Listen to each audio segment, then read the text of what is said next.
Muy buenas tardes, noches. Qué gusto estar aquí con ustedes nuevamente desde Educando Mi País. Mi nombre es Kurt Benfeld, presidente de Educando Mi País. Hoy estoy contento, déjenme que les cuente a todas las personas que nos siguen aquí en el Zoom y en el Facebook. Hoy es un día que estoy contento, la verdad. Hoy tuvimos una reunión muy linda en la mañana en donde gente valiente de cooperación internacional nos dijo, los vamos a apoyar con todo, así que ha sido un día hoy muy lindo. Para poder dar inicio, hoy desde Quito, Ecuador, un gran profesional. Si leyera su currículum, pues me tardaría la hora que dura este webinar. Una persona que se ha sumado en el tema de jóvenes, niños y adolescentes, en la búsqueda de ver cómo esa psicología puede ser funcional. Para muchos, y nos preguntaron a lo largo de estos días que teníamos la invitación en las redes, nos decían, bueno, ¿y cómo vamos a hacer el tema? ¿Tenemos que tener algún tema de carrera de psicología para poder estar en el Zoom? Y no, este espacio es para todas las personas que se quieran sumar. Hoy, que les decía, la persona invitada, pues tiene mucho peso en este tema, en algunas cosas que no entendemos y que por eso le invitamos y le agradecemos que se haya sumado a esta serie de webinar que hacemos cada 15 días y que ustedes nos acompañan. Ustedes nos acompañan siempre con lo mejor para no solo aprender, sino trasladar la educación. Siempre he creído que tenemos que heredar lo que conocemos y heredar lo que sabemos. Así que le doy la bienvenida hoy a este gran personaje que nos llena nuestra sala de motivación, nos llena nuestra sala de inspiración y admiración por su carrera. Desde Quito, Ecuador, le doy la más cordial bienvenida al licenciado Diego Porras Silva, quien con hoy vamos a compartir, o más bien, él nos va a compartir lo que es la psicología en la inteligencia artificial, un tema que como hablábamos hace algunos webinars, la inteligencia artificial es el pan diario de comunicación de cada día y es un recurso que utilizamos de comunicación, intercomunicación. Diego, muchísimas gracias por acompañarnos. Bienvenido a tu casa Educando Mi País, agradeciendo que hayas tomado nuestra invitación y te mando un saludo hasta Quito, Ecuador. Diego. Buenas noches, Kurt. Estimados y estimadas participantes, un gran gusto compartir hoy con ustedes. Mil gracias a Educando Mi País por la invitación. Siempre es un gusto compartir con ustedes y siempre es un gusto poder abrir estos espacios de discusión y de aprendizaje que son espacios que nos ayudan a reflexionar sobre la vida cotidiana y eso vamos a ver hoy, porque parece medio difícil, medio complejo este tema, pero en realidad es el pan de la vida cotidiana, pero que generalmente no nos damos cuenta que estaba pasando. Les voy a compartir una presentación que la hice para ustedes y que también la elaboré para el segundo Congreso Internacional de Psicoterapia, que fue hace unas pocas semanas. Y quiero empezar por lo básico, ¿no? ¿Qué es la inteligencia y cómo funciona la inteligencia? Y en este gráfico, que no da fe en realidad de cómo es, pero sí nos ayuda a entender un poco porque la inteligencia y el funcionamiento de la inteligencia no es lineal, sino es circular y es totalmente interactivo. Pero ¿qué es la inteligencia? Es la capacidad o facultad que tenemos todos los seres humanos para resolver problemas cotidianos, ya sean de alta complejidad o que sean problemas sencillos para resolver.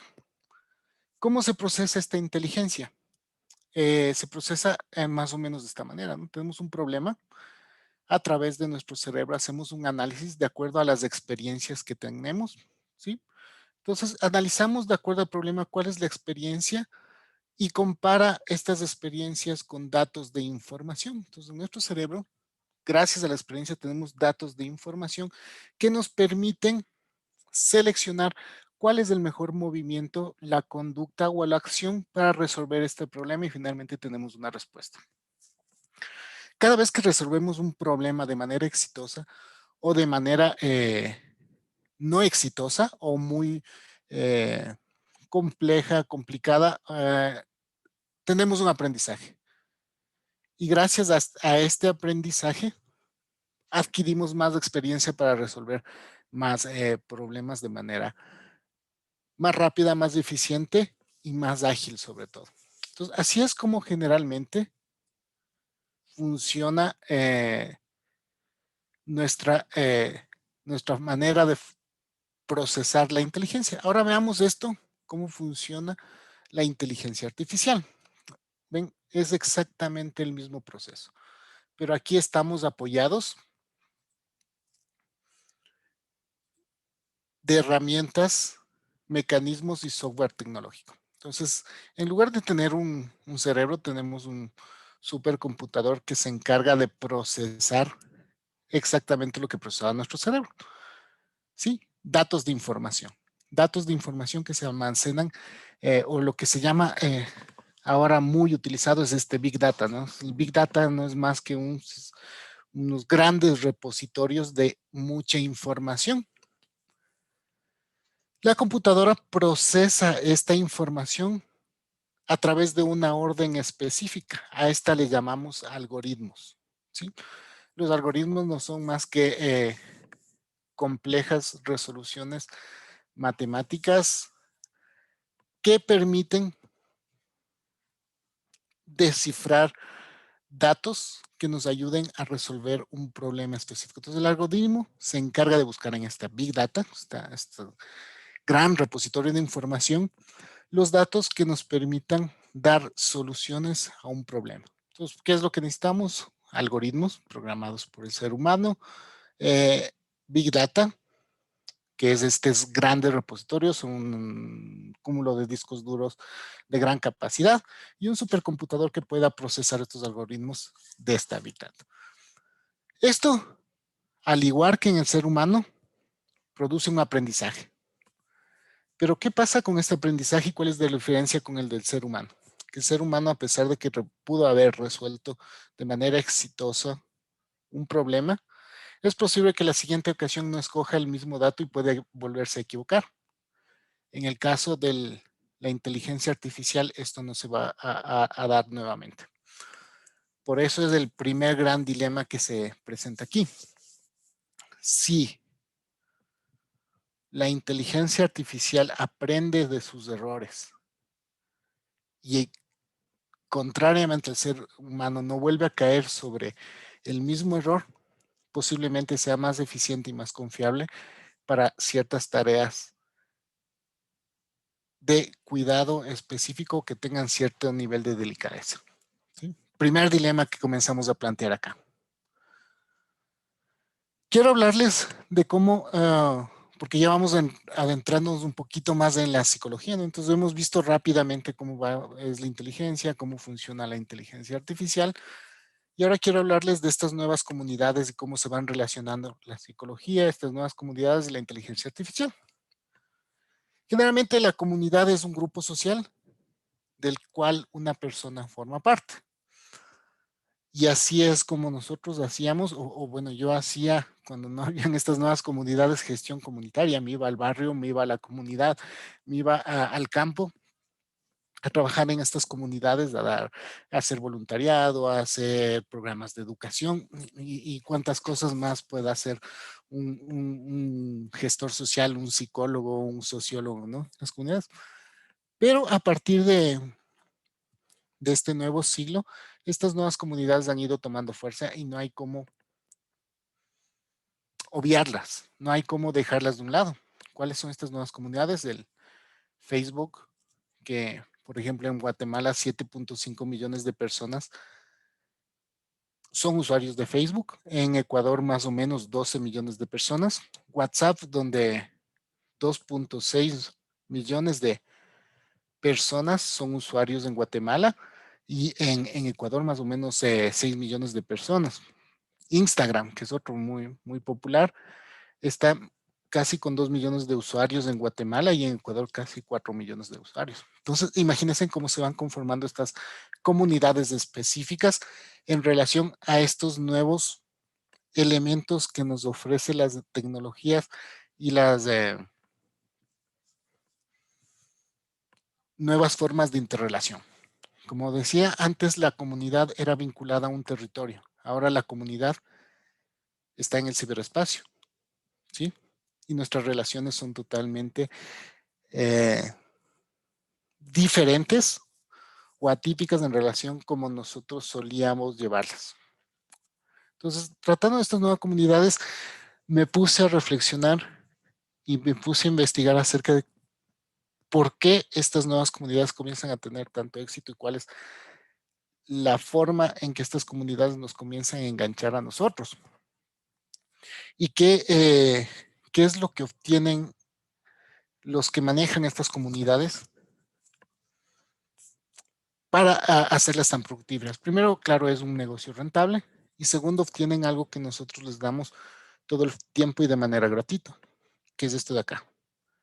Toda la inteligencia artificial no podría ser utilizada si no tuviera la Big Data. ¿Y cuál es la mejor forma de obtener Big Data e información personalizada de cada uno de nosotros? Es a través de estas redes sociales. Estas redes sociales, a estas nuevas comunidades, nosotros entregamos casi inconscientemente la información que ni siquiera entregaríamos a uno de nuestros mejores amigos o amigas. ¿Sí? Vamos avanzando. ¿Qué sucede en estas comunidades? Hay intercambio de información. Y este intercambio de información favorece para tener estos grandes repositorios de datos que luego van a permitir obtener soluciones a problemas, que hasta ahí está bien. ¿Cómo se administra esa información? No sabemos. Cada vez que damos nuestra información no tenemos certeza de cómo se está administrando, pero sí podemos inferir que tienen datos importantes en relación a nuestros intereses, nuestros deseos, nuestras esperanzas, nuestra salud, nuestra educación y nuestros hábitos. Si pudiera yo hacer un filtro y si pudiera hacer una competencia entre su mejor amigo, entre su mejor amiga y una de estas redes, y le diría, dime las 3 cosas que esta persona más le produce emoción o tristeza o ira, la competencia sería muy dura. Y quizás yo le apostaría a esta red, al Facebook, en que tenga información más acertada que su propio mejor amigo e incluso puede tener información más acertada que uno mismo. Puede ser un gran conocedor de la misma persona a pesar de que nosotros mismos no sepamos esto. Pero como estamos dando todo el día, todo el tiempo, con cada like que damos, estamos aumentando esta información. Y esta información está siendo procesada a través de inteligencia artificial de alguna forma y con gran variedad de algoritmos que les van a permitir obtener muchos datos adicionales. Pero esto es interesante porque ¿qué hace que nosotros sigamos utilizando estas redes y que sea tan exitoso su captación de gente, su captación de clientes? ¿Sí? Entonces yo he propuesto este mecanismo que están utilizando. Voy a poner 2, Facebook y Twitter. ¿Sí? ¿Qué es la conducta que ellos buscan? Entonces, supongamos que soy un psicoterapeuta de corte conductual y que quiero instaurar una conducta específica en un niño de 10 años. Quiero que este niño conserve más la atención o por lo menos lograr que este niño conserve durante 10 minutos la atención, descanso de 5 minutos y otros 10 minutos la atención en clases o frente a alguna tarea específica. ¿Sí? Entonces, tal cual como yo haría un proceso de inclusión de una conducta, estas redes sociales están haciendo lo mismo con nosotros, pero nunca nos están avisando que están utilizando un mecanismo de condicionamiento operante. Ese es el término exacto. Y los que son psicólogos, los que han estudiado psicología de la conducta, saben que esto lo realizó el maestro Skinner más o menos por 1940, de ahí en adelante la teoría del condicionamiento operante. Ese condicionamiento operante que utilizan los psicólogos para proponer conductas nuevas o quitar conductas, nos están poniendo a nosotros estas redes sin que nos demos cuenta. Y ahí les voy a explicar cómo. Primero, nos ponen ¿qué conducta ellos quieren que nosotros hagamos? Interactuar más en la plataforma, porque con esto ellos garantizan que nosotros le entreguemos más de información. ¿Qué tipo de reforzamiento están utilizando? Reforzamiento positivo, porque nos dan un estímulo agradable cada vez que nosotros interactuamos. ¿Y cuál es ese estímulo agradable? Es este reforzador que ellos han inventado, que es el like, es el retweet o es el me gusta del Twitter, ¿no es cierto? O si vemos en otras redes, son diferentes reforzadores. Entonces, cada vez que nos dan este reforzador, hacen un reforzamiento positivo y logran que la conducta se reproduzca más veces y con mayor frecuencia. Pero no llega hasta aquí. Utilizan uno de los mecanismos, una de las fórmulas más fuertes para condicionar conductas en las personas sin que nos demos cuenta. ¿Por qué? Utilizan, según la naturaleza, un reforzador de tipo social, ¿sí?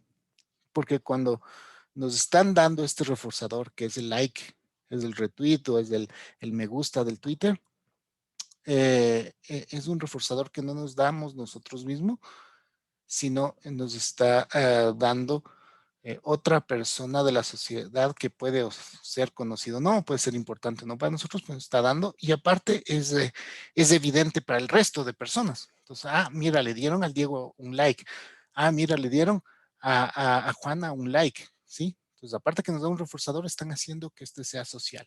Es extrínseco porque nos dan desde afuera, es un estímulo que no nos proporcionamos nosotros mismos, sino nos están dando personas externas. Y es administrado por personas externas y potencializadas, porque no es una persona la que nos da este reforzador, sino pueden ser muchas personas las que nos dan, lo que hace todavía este mecanismo de refuerzo mucho, mucho más potente. Es un tipo de aprendizaje directo, ¿sí? Porque cada vez que hago esta conducta sé que me va a llegar un reforzador que tiene naturaleza social, que me da una y muchas personas externas. Entonces yo aprendo que cada vez que hago esto, tengo que hago la conducta, tengo un reforzador agradable. Pero también pasa algo. También he aprendido de experiencia indirecta. He aprendido que cada vez que mi amigo pone un tweet, pone una foto, pone un comentario, recibe este reforzador. Entonces, tengo un reforzador de tipo vicario, es decir, aprendo de la experiencia del otro. Y finalmente, y este es el más potente, es un reforzador, un programa de reforzamiento intermitente. Cuando nosotros los psicólogos de corte conductual queremos implantar una conducta favorable para el bienestar emocional de un niño, de una persona adulta, de una persona a la tercera edad, utilizamos frecuencias de entrega del estímulo agradable. Entonces yo le digo a la madre, cada vez que su hijo logre tener la atención 10 minutos sobre la tarea que está realizando, usted le va a dar un reforzador. Este reforzador va a ser un abrazo, deja descansar los 5 minutos, va a pasar 10 minutos más, logró cumplir la tarea, le va a dar otro abrazo. Y así durante los 45 minutos de estudio que hagamos cada día. Perfecto, estoy utilizando un programa de reforzamiento que no es variable, sino que es fijo. Pero en este caso, estas redes sociales nos dan un programa de reforzamiento intermitente, porque no sabemos cuándo, con qué frecuencia y cada cierto tiempo nos va a llegar estos reforzadores.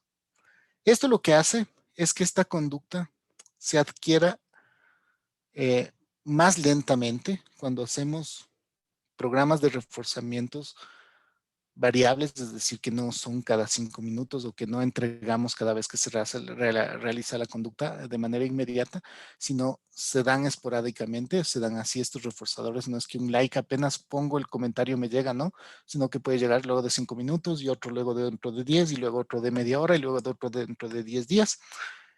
Esto hace que esta conducta se adquiera de manera más lenta, pero mucho más implantada en nuestro repertorio conductual. O sea, adquirimos esta conducta de manera progresiva, pero Una vez que esté adquirida, va a ser mucho más difícil que esto pueda salir. Y ahí me dicen, ¿por qué ahora se está hablando de las adicciones de las redes sociales? ¿Sí? Entonces, más interacción, más información. ¿Quién es el que más nos conoce? Ya estábamos hablando. Es de esto. ¿Por qué? Porque comenzamos a entregar información. ¿Pero por qué comenzamos a entregar información e interactuar tanto con estas redes? Porque no nos han informado, pero nos están haciendo un proceso programado de reforzamiento conductual que nadie nos avise, nos ha dicho, pero deberían avisarnos, ¿no? Deberían ser, y especialmente porque están haciendo este mismo proceso con los niños, con los jóvenes, que son todavía más vulnerables a esto. Cuando un psicoterapeuta, cuando un psicólogo de la conducta hace un programa de reforzamiento para implantar una conducta, le explica claramente lo que va a hacer a los padres. Voy a implantar esta conducta, voy a utilizar este tipo de reforzamiento. Usted, señora, usted, señor, usted, maestra de la escuela, me va a ayudar dando este reforzador cada 10 minutos porque durante estas 2 primeras semanas, cada vez que le demos este refuerzo, le va a agradecer usted, pero también va a hacer que su mejor amigo también le dé el refuerzo. Entonces estamos utilizando también administradores de reforzamiento. Entonces las cosas son claras y éticas, ¿sí? Y son justas porque todos estamos participando y aceptando este juego. En este caso no son justas. ¿Sí? Y ahí es cuando la psicología comienza a entrar más en estos procesos y comienza a ser un actor interesante para descifrar los procesos de manipulación de las redes y cómo la inteligencia artificial, en lugar de jugar a nuestro favor, en estos casos estaría jugando a nuestro contra. Regresemos con la inteligencia artificial. ¿Cómo estos procesos de conocimiento, esta información tan importante que tenemos aquí en el Big Data,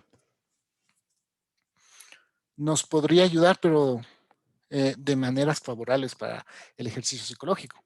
Primero, nos ayudaría a determinar patrones de conductual en tiempo real. Imagínense si nosotros tuviéramos como educadores, como sociólogos, como psicólogos, como antropólogos, estas bases de datos a nuestro servicio. Cuando sabríamos el comportamiento de cierto grupo de adolescentes con tendencia al suicidio y podríamos interactuar fácilmente. Ah, ven cómo esta Big Data, inteligencia artificial, estos algoritmos pueden favorecer al quehacer social. ¿Cómo más nos ayudaría? Tendencias y susceptibilidades individuales y colectivas. Podemos identificar qué factores o qué personas son más susceptibles a cometer suicidio, qué personas son más susceptibles a tener conductas adictivas, cuáles son sus reforzadores, ¿sí? Porque no todos los reforzadores o no todos los estímulos agradables son estandarizados para todos, pero gracias a esta información podríamos tener esto, ¿no?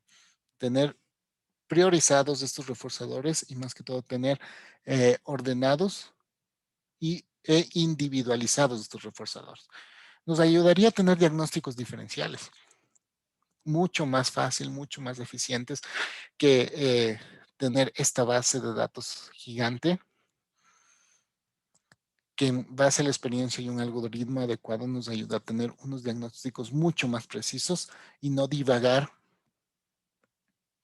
con diferentes modelos de terapia debido a que no tenemos un diagnóstico preciso y estándar, ¿sí? E individualizado más que todo, porque recuerden, esta gran cantidad de datos nos permitiría individualizar diagnósticos, priorizar de acuerdo al tipo de personalidad y otros datos muy específicos. Nos ayudaría a tener técnicas eficientes de acuerdo a contextos específicos. Nos ayudaría a generar herramientas para la solución de conflictos con la comunidad y de las comunidades, ¿sí? Podríamos identificar más fácil dificultades,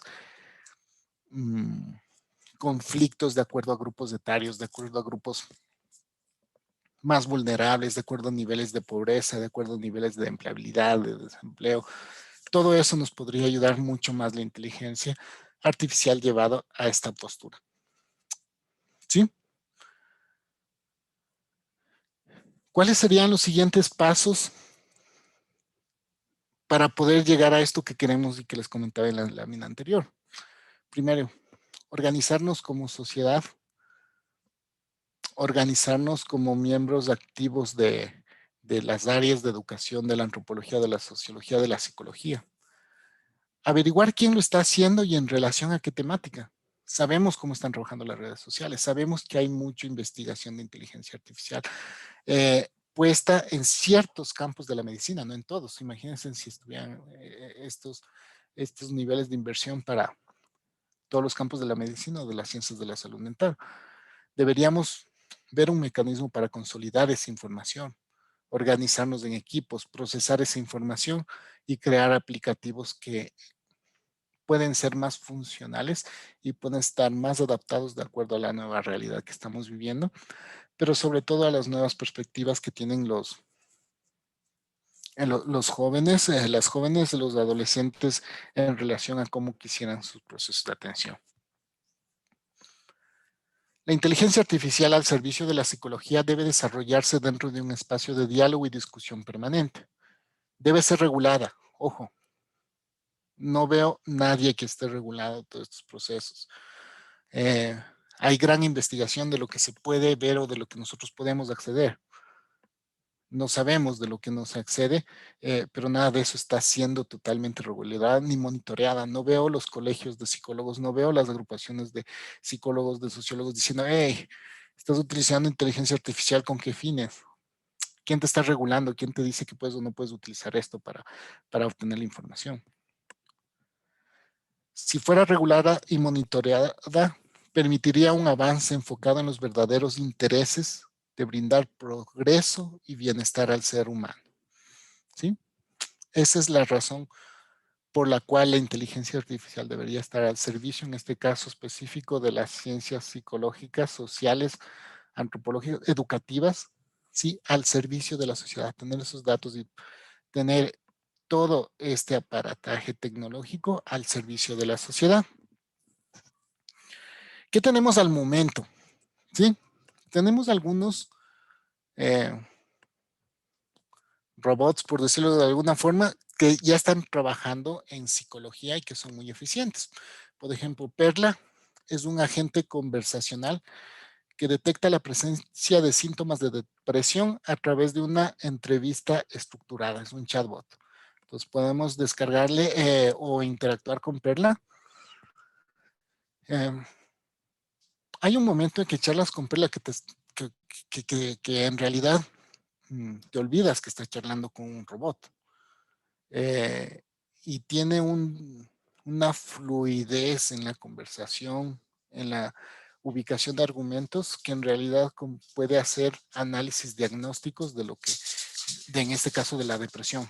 Entonces, ayuda mucho a ubicar a los psicólogos que no están muy claros en el diagnóstico depresivo en algunas etapas, especialmente en adolescentes, ¿sí? Entonces, por ejemplo, hay Perla, hay el Prolexitin, que es un conjunto de herramientas diseñado para la evaluación y tratamiento de la alexitimia. Y la alexitimia es esta incapacidad de poder demostrar en nuestra facie, en nuestras gesticulaciones, emociones, ¿sí?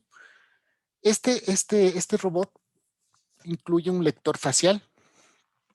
Y ahí me hice una pregunta. Este lector facial de este robot, que es igual, no interactúa con este robot con la computadora, puede ser mejor y más entrenado que un psicólogo. Yo creo que sí, y les digo la razón. Por ejemplo, en mi ejercicio psicológico, 16 años que voy en el ejercicio psicoterapéutico, posiblemente haya tenido 10 o 12 casos de alexitimia. Y esa sería mi experiencia. Pongamos que me apasiona mucho esta patología y comienzo a conversar y a leer 30 casos más.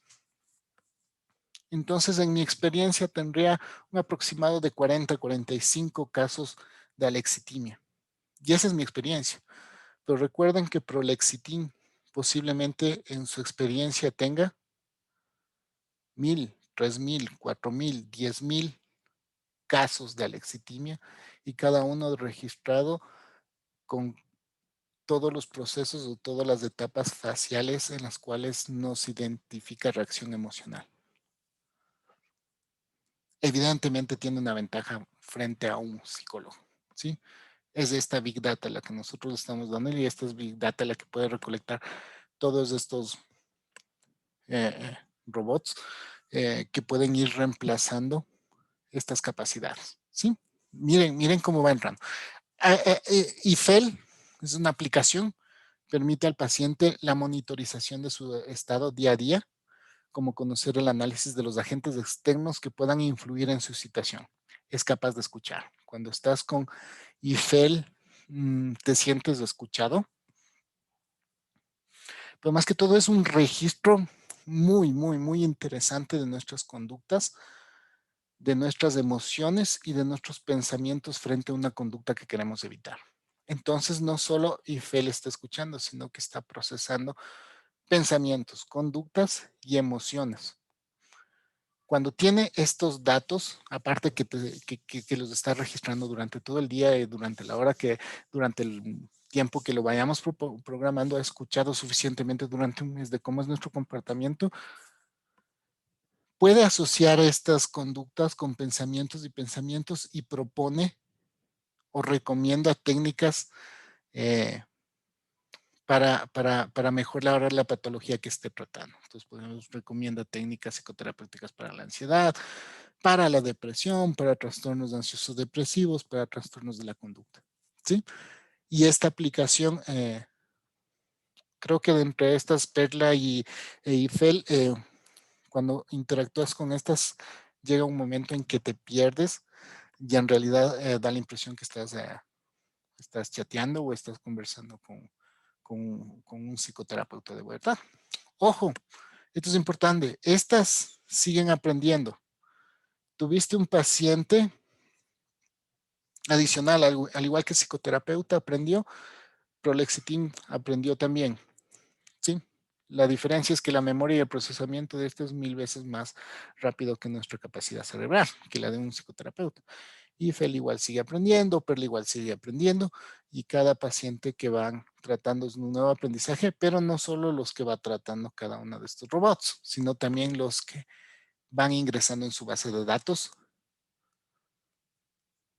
En tal razón son mucho más eficientes en el aprendizaje. No me asusta esto, siempre y cuando sea regulada y monitoreada por los entes profesionales que deban ser regulados y monitoreados. Porque si no, puede pasarlo de acá. ¿Sí? Que nadie nos avisa cuando nos están tomando información.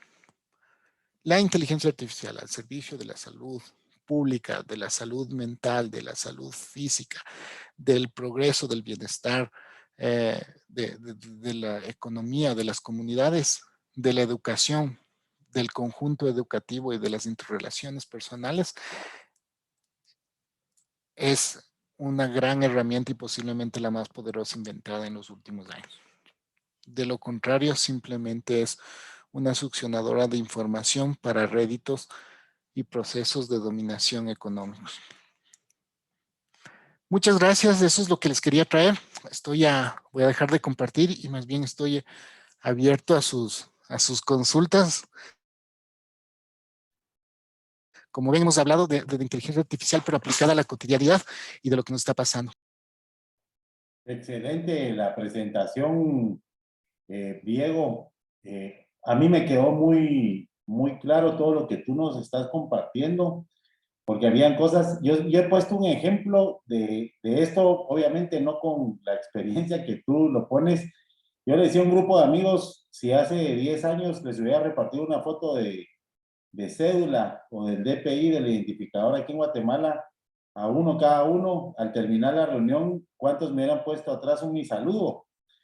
Ahora uno lo pone en las redes sociales y ahí tiene unos saludos, encuentra gente que tenía rato de no verla, y que es un tema que utilizamos de manera diaria y como tú bien lo decías al principio, que no sabemos que lo estamos utilizando. Ahora con lo que tú nos compartes y tu experiencia, pues viene siendo muy interesante esa parte de los reforzadores que necesitan las redes, que nos llevan de un lado al otro para ir entendiendo y comprendiendo.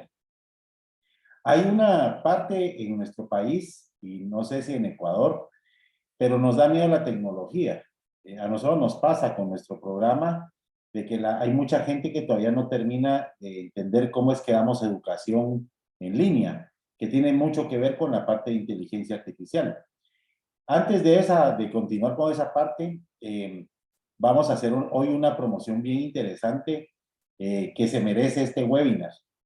Me va a jalar las orejas producción porque lo tenía que decir desde el principio, pero lo voy a decir ahorita. Voy a regalar 3 licencias del idioma inglés para que puedan cursarlo de cero hasta que aprendan. 3 licencias y la mecánica para que nos puedan ayudar con esas 3 licencias también es que el equipo de producción en el chat del Zoom y en el chat del Facebook les van a compartir una donación de 25 quetzales para la asociación. Dentro de eso, nosotros vamos a escoger a quienes les vamos a dar estas becas de inglés, que son importantísimas. Son de la empresa internacional IEL, una de las mejores instituciones educativas del mundo, con los cuales estamos ya trabajando una alianza muy linda. Fíjate, Diego, gracias a los algoritmos que hoy nos conectan y nos interconectan, logramos hacer videoconferencias, llamadas de Zoom con esta gente que está repartida en muchos países de América Latina. Y pues muy pronto en la plataforma vamos a tener idiomas para el alcance de todos. Van a tener un costo, pero estas 3 que vamos a dar es el contenido completo del inglés. El link se le va a compartir a los ganadores y ahí va a haber un formulario que tienen que llenar para que empiecen a estudiar su inglés. Tenemos que apostarle a la educación y hoy la educación está a un clic. Continuando con esto, Diego, te decía que nos da miedo la tecnología. Yo me recuerdo cuando me mandaron tu hoja que te iban a invitar, yo les decía, la psicología es una cosa que medio conocemos. La inteligencia artificial es otra cosa que medio conocemos. ¿Y cómo es ese match que lograste tú hacer en esa psicología sumado con la inteligencia artificial que hoy en tu ponencia nos brindas? Pero digamos, dentro de tu carrera, esta parte del clic, también tú das las consultorías y también das los seminarios, me imagino, y has tenido pacientes, por así decirlo, también por medio de una pantalla, Diego. ¿A esto nos ha llevado hoy esta inteligencia artificial? ¿O todavía también en Ecuador estamos sufriendo lo que aquí sufrimos de ese miedo? Eh, la pandemia nos llevó a reacostumbrarnos, a replantearnos la forma en que convivimos y que nos interrelacionamos. Y todas las profesiones tuvieron que readaptarse a eso. Entre esas profesiones está la psicología también. No fue tan brusco porque no era tan urgente la atención psicológica como era, por ejemplo, continuar con los procesos educativos, donde la adaptación de un proceso educativo a través de la pantalla fue brusca y fue brusca porque era necesario seguir en procesos educativos con los niños, los jóvenes. No podíamos parar. Sin embargo, nos ha costado mucho en Ecuador también.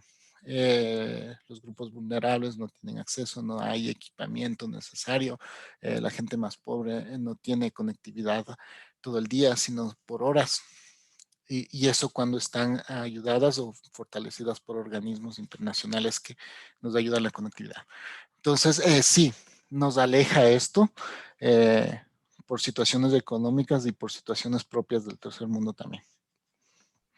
Excelente. Y digamos, dentro de tu expertise y la parte profesional que has tenido en estos 16 años, ¿cómo podemos vislumbrar esa inteligencia artificial, sumada a la parte psicológica, por supuesto, en 10 años? ¿Tú crees que vamos a tener ya un entendimiento o hablar de 10 años es hablar de mucho tiempo y esto va a ser algo que nos cambie de manera radical en los próximos meses o quizás en los próximos 2 años?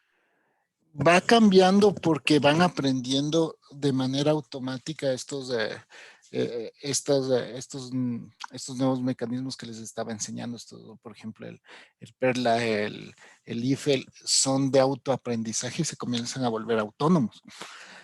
Es decir, con la experiencia, con los con el tiempo, con el número de pacientes, con el número de información que se les siga metiendo a estos robots automatizados, comienzan a tener mayor experiencia y tener más vinculación con la cotidianidad del ser humano, como vamos conociendo. No va a ser de poco tiempo, pero sí van a ir entrando más. ¿Por dónde está entrando más la inteligencia artificial?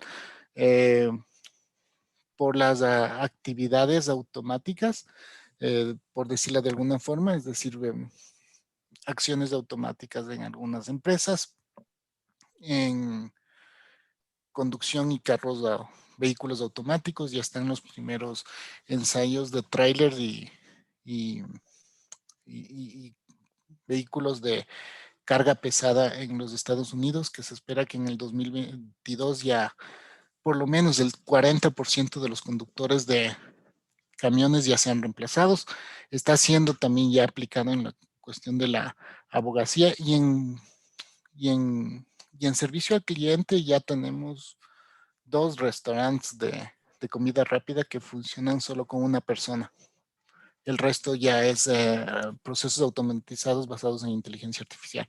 Entonces sí va a ir entrando, no sabemos qué tan fuerte. En procesos psicológicos va un poco más lento, posiblemente porque no sean eh, eh, tan económicamente eficientes, pero hay otros campos en los que sí vamos a ir viendo. Por eso les decía, es tan importante que existan regulaciones en nuestros países, en, que estemos presentes desde nuestros campos, ya sea desde la educación, desde la psicología, desde la medicina, y sepamos cómo van avanzando estos procesos para que no nos sorprendan y no nos llegue como un balde de agua fría, ¿no? Sino más bien nosotros estemos preparados y sabemos, y nosotros seamos los que participamos de esta construcción.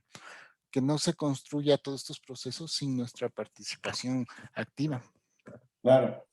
Antes de pasar a las preguntas de las personas que nos acompañan, tengo una última, de acuerdo a tu respuesta a este momento. ¿Será que el miedo que tenemos es por ese reemplazo humano, por el tema artificial, Diego? Sí, yo creo que parte de ese miedo es por este reemplazo humano, y el miedo también va por grupos etarios. Posiblemente los que estamos de 40 años para arriba tengamos nuevas sensaciones, un poco más de resistencia a estos cambios. Posiblemente los niños ni siquiera lo van a notar. Posiblemente para los adolescentes sea más llevadera esta situación porque ya están en otro ritmo donde crecieron ya con sistemas arcaicos o muy básicos de inteligencia artificial, pero para nosotros sí va a ser mucho más fuerte. Excelente, Y evidentemente viene a reemplazar puestos de trabajo, eso es indudable. excelente. No se olviden de participar para los cursos de inglés completos. Hoy tenemos muchas personas de Ecuador, de allá de tu país, de tu tierrita. Tenemos muchas personas que se conectaron tanto en el Facebook como aquí en el Zoom. Les mando un caluroso abrazo y me alegra que nos estén acompañando de verdad. Una pregunta que hay aquí de Kenny Vázquez dice, ¿cuáles son las consecuencias de la alextimia? Ya que le pareció muy interesante ese término, Diego. Sí, claro, esa ya es otra patología. Bueno, primero, recuerden que para nosotros es importantísimo el lenguaje no corporal, perdón, el lenguaje no verbal. Nosotros leemos mucho a las personas, así las personas no nos estén diciendo nada.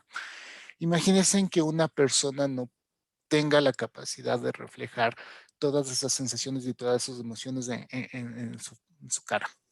Entonces es prácticamente como quitarte un buen porcentaje de tu expresión y las personas simplemente no te pueden leer.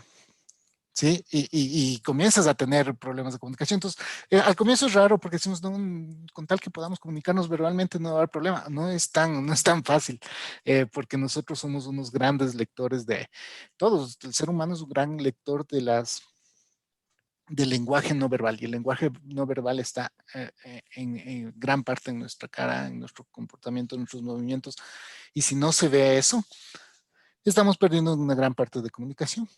Y nos Claro, comienza a frustrar y nos comienza tenemos problemas de interrelaciones, entonces eso hay que tratarlo. excelente. Otra pregunta que nos dice un espectador anónimo. Acuérdense que si no ponen su nombre, va a ser muy difícil que nosotros les podamos mandar su diploma y después nos están escribiendo que no les llegó. Aquí un espectador anónimo dice, las aplicaciones que se mencionaron pueden ayudar a detectar problemas psicológicos, pero ¿cómo saber cuando hay una dependencia de las mismas cuando no son monitorizadas por especialistas? Sería como generar otro problema. Y es una interesante pregunta. Sí, sí, primero, para nosotros como profesionales poder confiar en este tipo de nuevas herramientas basadas en inteligencia artificial, deberíamos conocer cómo es la estructura del algoritmo y cuáles son las variables que se utilizarán para eso. No podríamos confiar ciegamente en que en realidad nos esté dando un dato certero, al menos que no sea validado por un colegio de psicólogo, por una universidad seria o por algún centro educativo que diga sí, en verdad, este proceso que está utilizando estas aplicaciones son verdaderamente valederas para el diagnóstico. Excelente. Kimberly Cerón hace una pregunta bien interesante.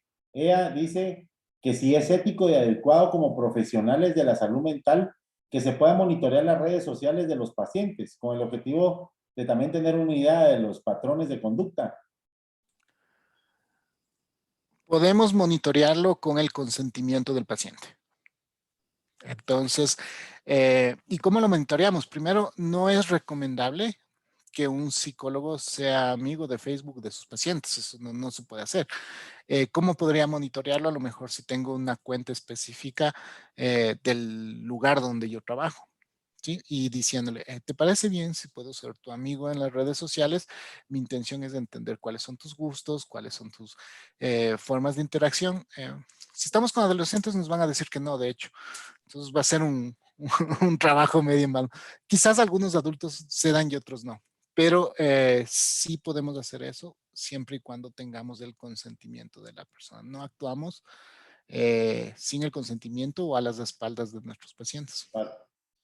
Ya para ir terminando, Jocelyn López nos pregunta si en algún momento la inteligencia artificial puede llegar a reemplazar al ser humano y su inteligencia natural. Es una pregunta compleja, especialmente en las áreas de educación, de psicología, donde los factores emocionales juegan o son determinantes para la recuperación del paciente, para el aprendizaje de un niño, para la estructura social, va a ser muy difícil. Pero la inteligencia artificial tiene la capacidad de simular. Entonces puedes decir, pero es que no me voy a sentir escuchado. Sí, porque nadie te está escuchando un computador y un algoritmo. Pero este algoritmo tiene tal cantidad de información y aprendizaje que puede simular empatía, puede simular interés y puede esta simulación ser tan perfecta que puede ser hasta mejor que el verdadero interés que te está mostrando un ser humano. Entonces es una pregunta compleja de responder, pero sí es probable de que nos quiten gran espacio en todos los procesos profesionales que actualmente el ser humano realiza. Hay muchas preguntas que hay, pero el tiempo pues obviamente va avanzando, Diego. ¿Hay algún lugar, alguna página en donde que tú nos puedas compartir, en donde las personas puedan enviarte las preguntas y que tú o tu equipo les puedan dar la solución o resolución de las interrogantes que tienen? Sí, claro, con gusto yo les voy a anotar aquí un correo Excelente. y me pueden enviar allá, ¿ya? Ahora mismo les anoto. Es un tema interesante la inteligencia artificial. Yo vengo diciendo desde el tema de pandemia que hoy damos más besos y abrazos por WhatsApp que los que damos de manera física y no por el tema del distanciamiento, sino es por el tema de poder llegar a más. Ahí está el correo de Diego, es diegoporras@hotmail.com. Ahí pueden mandarle las preguntas a este gran profesional de la psicología que nos ha hecho el enorme favor de acompañarnos. Para nosotros, Diego, ha sido un gusto de verdad tenerte aquí en Educando Mi País. en que también seas parte de los que creen en lo que estamos haciendo en la educación, que hoy se resume a un clic.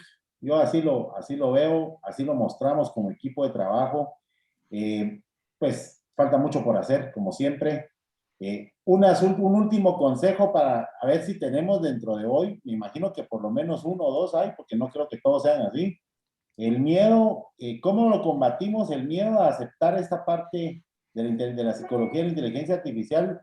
Con tus palabras de despedida, ya para darle los últimos pincelazos a este webinar que ha sido muy lindo y muy enriquecedor, Diego.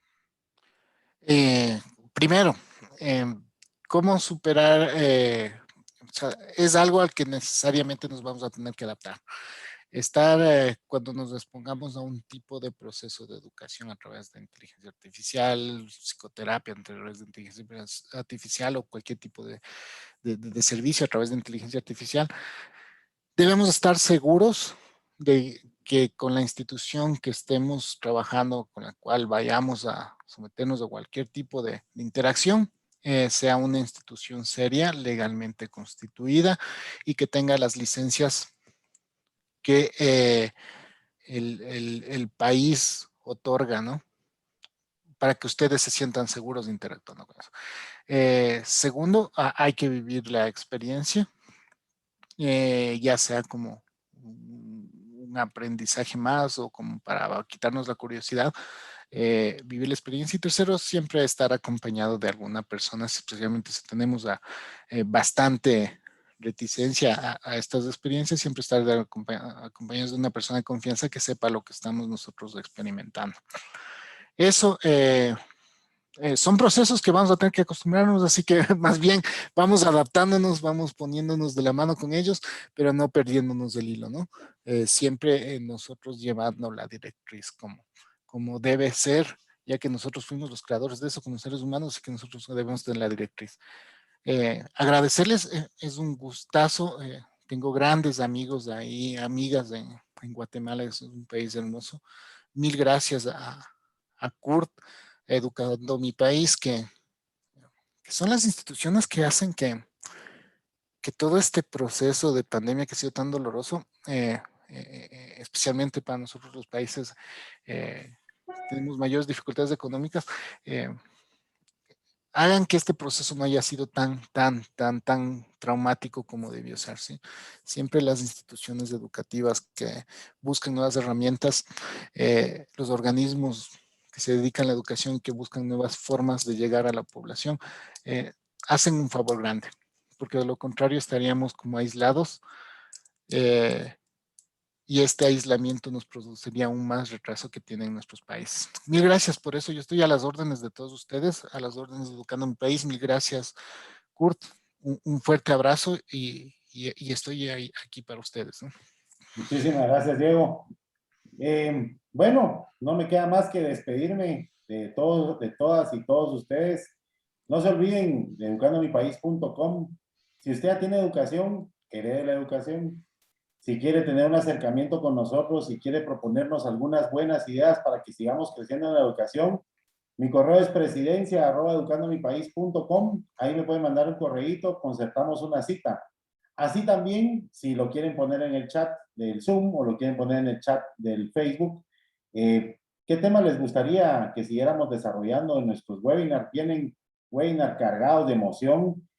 Vamos a estar incluyendo muchos premios ahora en la parte de los webinars gracias a nuestros patrocinadores, porque todos los días hay más gente que se suma. Con uno que se sume diariamente vamos a cambiar el futuro que nos hemos puesto en ese trazo de meta física, de meta como país. Solo de nosotros depende poderlo cambiar, no depende de gente que pensemos que dependa, ni dejemos la responsabilidad a otros. Tomemos nosotros la responsabilidad, hagamos de este país una gran nación. Siempre he dicho que nos miramos pequeños en el mapamundi, pero somos grandes como país. Así que buenas noches a todas y todos. Para mí fue un gusto conectarnos hasta Ecuador el día de hoy y les deseo la mejor de las noches. Seguiremos trabajando por la educación y estamos cerca de ustedes para cualquier duda o consulta. Muchísimas gracias.